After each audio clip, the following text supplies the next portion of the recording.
বেদান্তে মুক্তির ধারণা কেমন?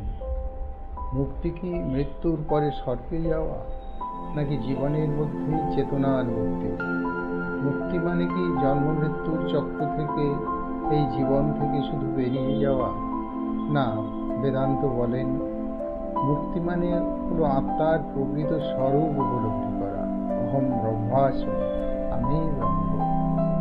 যখন আমরা নিজেদের দেহ বা মনের সঙ্গে একীভূত করি, তখন হয় বন্ধন, অর্থাৎ দেহাত্মা ভাব, জীবাত্মা ভাব হলো বন্ধন।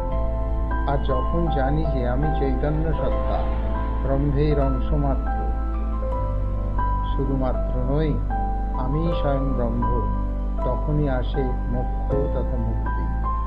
এটা কোনো আকাশ থেকে নামা ব্যাপার নয়, এই জীবদেহেই পাওয়া যায় সেই স্বরূপ মুক্তি। একে বলে জীবন মুক্তি।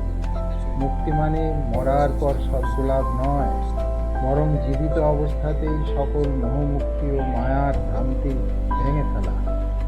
যেখানে না থাকে অহংবোধ, কর্তাবোধ, না থাকে কাম, ক্রোধ, লোভ, রাগ, দ্বেষ এবং ভয়। যেখানে থাকে কেবল জ্ঞান, শান্তি, আনন্দ। বেদান্ত বলেন মুক্তির জন্য বাইরে কিছু করতে হয় না, মুক্তি ভিতরেই আছে।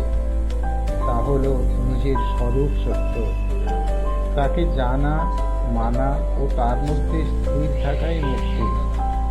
নিজের স্বরূপকে সকল উপাধি থেকে মুক্তি করাই চূড়ান্ত স্বাধীনতা, সুপ্রিম লিবারেশন। আরও জানতে আমাদের এই চ্যানেলকে সাবস্ক্রাইব করুন।